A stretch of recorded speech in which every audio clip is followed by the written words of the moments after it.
गर्मी में छोटी सी रसोई में गरीब बहू का पूरा ससुराल। यशोदा का भरा पूरा परिवार उसकी छोटी बहू पूनम के आने से पूरा हो गया था। यशोदा ने अपने बेटे मुरारी की कुछ समय पहले ही शादी की थी। सोचा था ससुराल जाकर सबको खुश रखूंगी, लेकिन यहाँ तो मेरा ही दम घुट रहा है। एक तो छोटी सी रसोई, ऊपर से गर्मी, और ये छोटा सा घर जिसमें रहना और खाना सब कुछ है। दाल में जल्दी से तड़का लगाकर उसे ढक दे, वरना पूरे घर में सब खांसते चीखते परेशान हो जाएंगे। पूनम भी जल्दी से दाल में सुर्ख मिर्च और जीरा का तड़का लगाकर उसे ढक देती है, लेकिन फिर भी पूनम की दादी सास, बच्चे और नंद खांसने और छींकने लगते हैं। लगता है दाल में कुछ ज्यादा ही मिर्च डाल दिया है। अरे बाप रे, बहू ऐसे दाल में तड़का लगाएगी तो लगता है समय से पहले ऊपर पहुंच जाऊंगी मैं। माँ जी, मुझे भी नहीं पता था कि दाल का तड़का इतनी परेशानी खड़ी कर देगा। ज्यादा परेशानी की बात तो नहीं है, ये हर दिन का है, लेकिन जल्दी से दाल के ढक्कन को ढक दिया कर ताकि तड़के की गंध घर में न फैले। पिछले काफी समय से अपने छोटे से रसोई वाले घर में पूनम जद्दोजहद करके खाना बनाना सीख रही थी। ना ना ना ना, मुझे चाय नहीं पी जाएगी। इस गर्मी में तो ऐसा लग रहा है चाय ही मुझे पी रहा हो। दादी, तो क्या कर सकते हैं? अगर आपको चाय नहीं पीना तो मत पियो, और लोग तो चाय पीने वाले हैं ना। हाँ, ये तो है, गर्मी में चाय पीना यानी कि गर्मी को और भी दावत देना। एक कमरे में एक कोने पर छोटी सी रसोई थी। दूसरे साइड 2 खाट रखी थी, जिस एक खाट पर किशनलाल और दूसरी खाट पर दादी रामवती सोई थी। बाकी लोग नीचे थोड़ी सी जगह में सो जाया करते। सत्यानाश कर दिया इस लड़की ने, सोते हुए भी इसका हाथ पैर चलता है, सारा आटा जमीन पर गिरा दिया। कोई बात नहीं माँ जी, जो ऊपर ऊपर का है उसे उठा लेती हूँ, बाकी तो मिट्टी में मिल गया है। रात में दीदी सपने में भी घूमती फिरती रही होगी, तभी उन्होंने आटा गिरा दिया। दादी, दीदी ना रात में मेरे ऊपर भी पैर रखकर भी सो जाती है। अब भी इसकी नींद नहीं खुल रही। इसमें मेरी क्या गलती है? सभी तो उस तरफ सो जाते और मुझे रसोई की तरफ कर देते हैं। ऊपर से गर्मी इतनी लगती है, मच्छर भी काटते तो मेरा हाथ पैर चल जाता है। जब तुझे बाहर कमाना पड़ेगा तब पता चलेगा इस आटे चावल का मोल। कोई बात नहीं भैया, चांदनी की भी कोई गलती नहीं है। अब हमारी रसोई इतनी छोटी है कि उसका सामान यहाँ तक रखना पड़ता है। पूरे परिवार में सिर्फ एक ही कमाने वाली छोटी रसोई रहता था।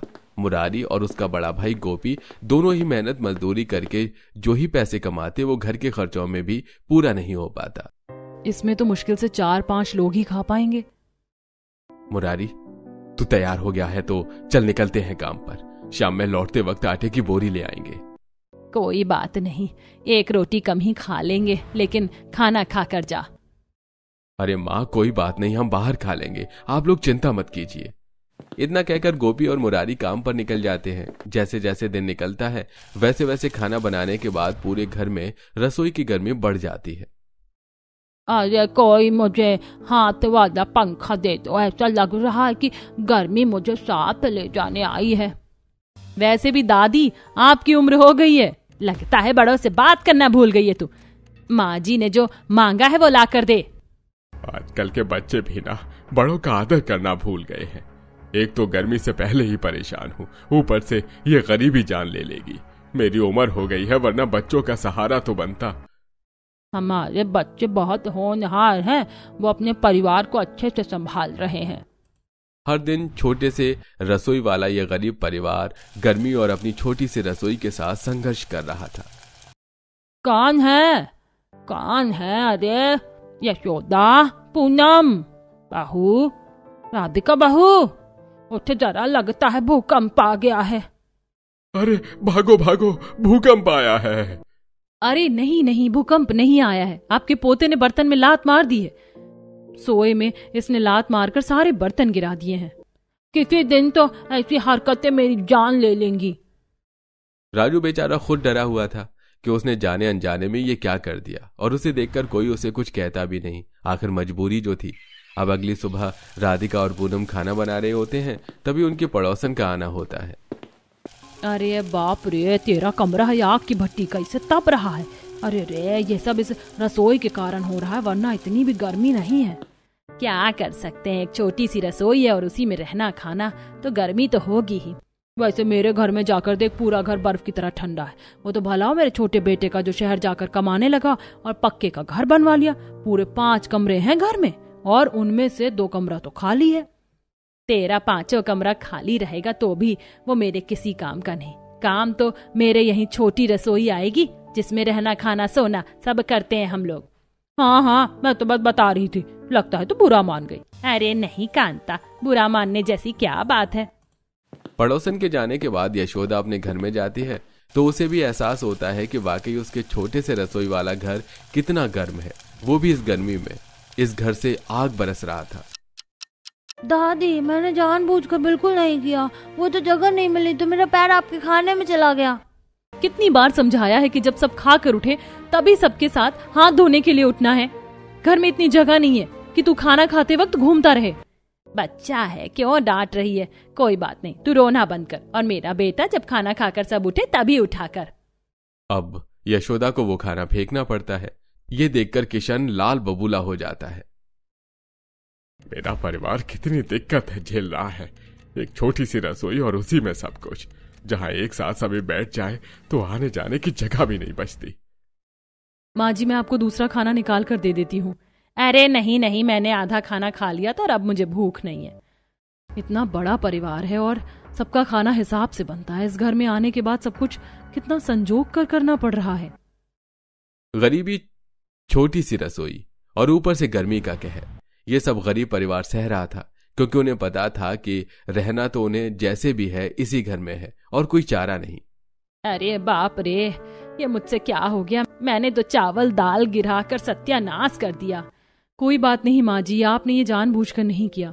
आए दिन कुछ ना कुछ गिरता रहता है और मुझे भी इसे यहाँ नहीं रखना चाहिए था। तो कहाँ रखती बहू, हमारी रसोई ही तो इतनी छोटी है और घर भी। तेरी भी क्या गलती है?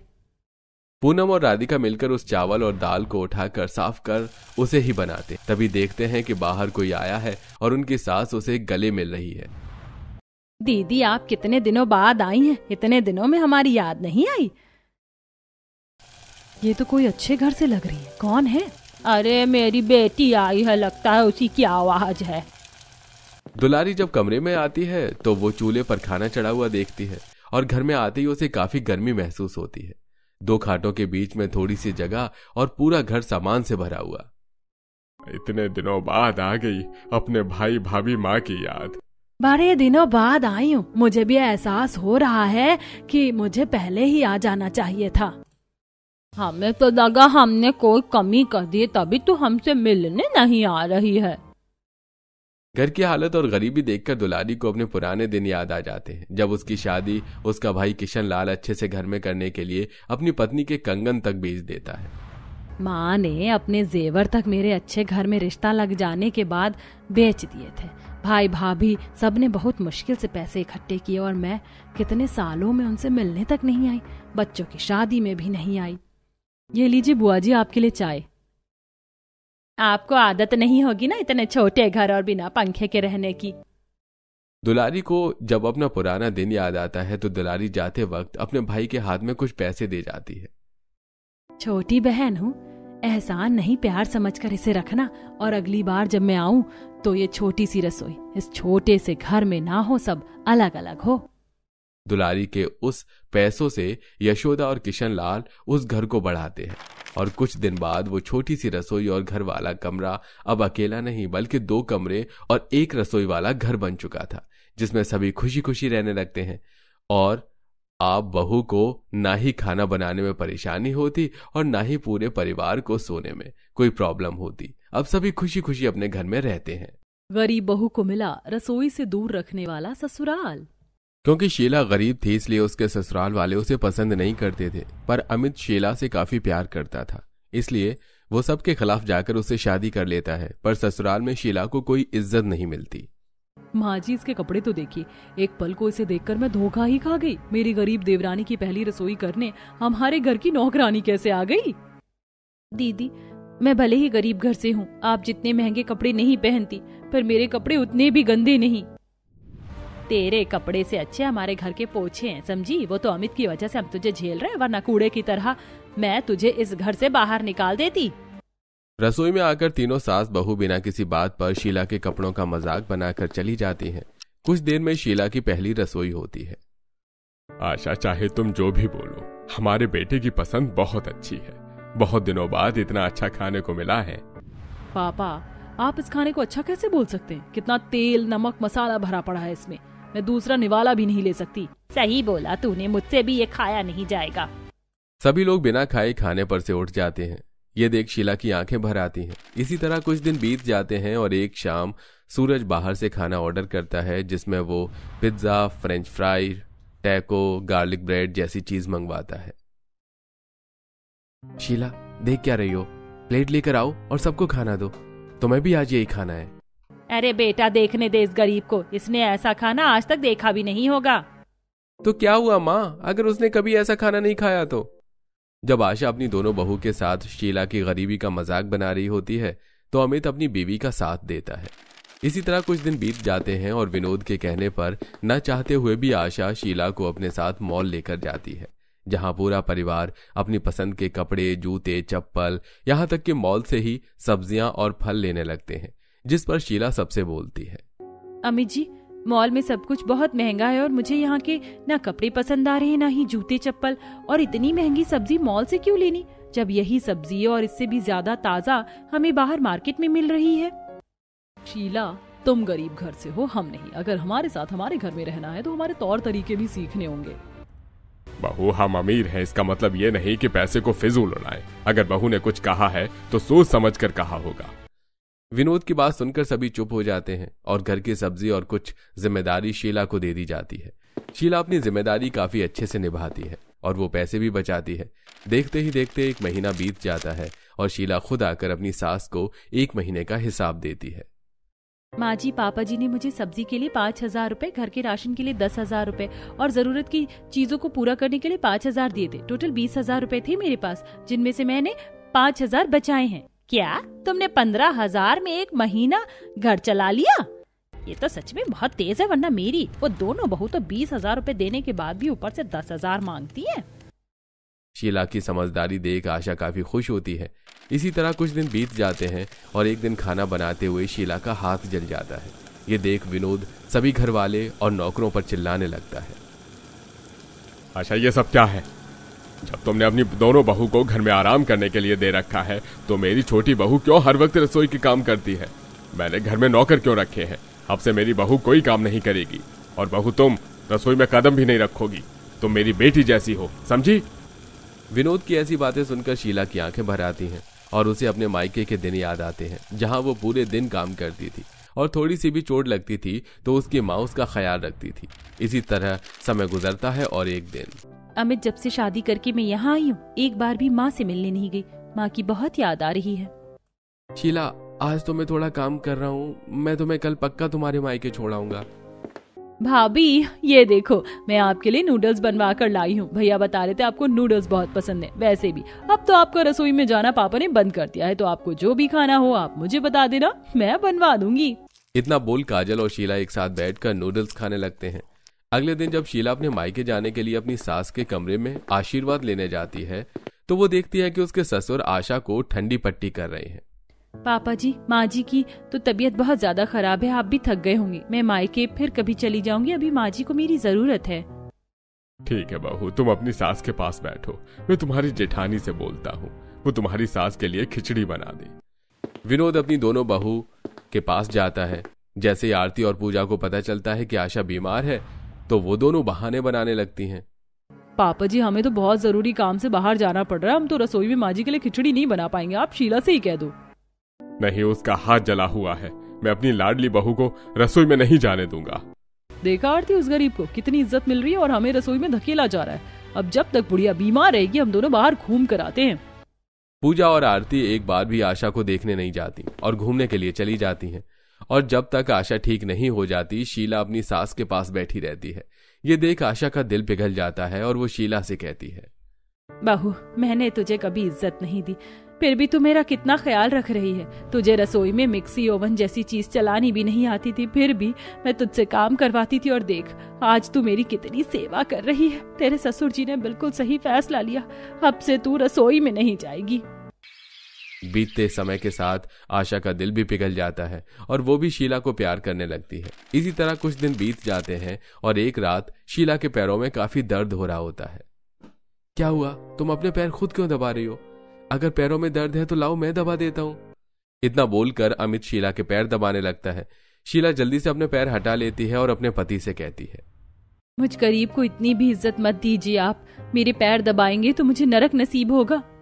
अरे कोई बात नहीं, मैं भी तो तुमसे पैर दबा लूंगा, फिर हम दोनों नरक में साथ रहेंगे। जिस गरीब शीला को घर में कोई पसंद नहीं करता था, अब सभी उस पर प्यार लुटा रहे होते हैं और उसे इज्जत दे रहे होते हैं। ये देख उसकी दोनों जेठानी उससे जलने लगती हैं और एक दिन जब घर में कोई नहीं होता तो वो दोनों बीमार होने का नाटक करती हैं। शीला, हमें चक्कर आ रहे हैं, क्या तुम रसोई में जाकर हमारे लिए जूस बना दोगी? पर दीदी मुझे तो मिक्सी चलानी ही नहीं आती और माँ जी ने भी रसोई में जाने से मना किया है। हाँ, तुम क्यों रसोई में जाकर काम करोगी? तुम तो सबकी लाडली जो हो। इस हालत में भी हमें अपने लिए खुद ही जूस बनाना होगा। नहीं दीदी, ऐसा मत बोलो, मैं जाती हूँ।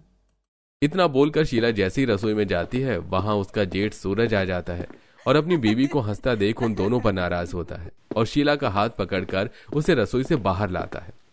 अरे, घर में नौकर होने के बाद भी तुमने जानबूझकर शीला को रसोई में भेजा, जबकि तुम दोनों बहुत अच्छे से जानती हो उसे मिक्सी चलानी नहीं आती। तुमने ऐसा जानबूझकर किया ना, ताकि उसे चोट लग जाए। जब सूरज अपनी बीवियों को डांट रहा होता है तो वहां पूरा परिवार आ जाता है और इस तरह पूजा और आरती का सच सभी घर वालों के सामने आ जाता है। बहू, पहले मैं भी अपनी गरीब बहू को पसंद नहीं करती थी, पर एक बार अपनी आंखों से अमीरी का पर्दा हटाकर देखो, हम सबसे काफी ज्यादा अमीर है शीला बहू। और आज जो तुमने हरकत की है ना, छी। सही कहा आशा तुमने। मेरी बेटी को चोट पहुंचाने वालों की सजा ये है कि अब घर में एक भी नौकर नहीं रहेगा और रसोई से लेकर घर की सारी जिम्मेदारी तुम दोनों उठाओगी और शीला बहू रसोई से दूर रहेगी। पापा, आपने बिल्कुल सही फैसला लिया है। उस दिन विनोद रसोई से लेकर पूरे घर की जिम्मेदारी आरती और पूजा के कंधों पर डाल देता है। अब दोनों बहू सुबह 5 बजे उठकर रसोई में जल्दी जल्दी खाना बनाती हैं, जिससे कभी उनका चाकू से हाथ कटता तो कभी खाना बनाते हुए हाथ जल जाता। ऐसी हालत में भी वो लोग घर के सारे काम करते हैं तो उन्हें अपनी गलती का एहसास होता है। दीदी, हम तो सारी इलेक्ट्रॉनिक चीज चलानी जानते हैं, फिर भी देखो ना कितनी परेशानी हो रही है। एक हमारी देवरानी जो कि गांव से आई थी, वो कुछ नहीं जानती थी, फिर भी उसने कितने अच्छे से घर चलाया था। अब तो शीला ही हमें इस घर में दोबारा इज्जत दिला सकती है। हमें चलकर सबके सामने उससे माफी मांगनी चाहिए। पूजा और आरती को अपनी गलती का एहसास होता है और वो पूरे घर वालों के सामने शीला से माफी मांगती हैं, जिसके बाद उनको भी शीला की तरह घर में इज्जत मिलती है।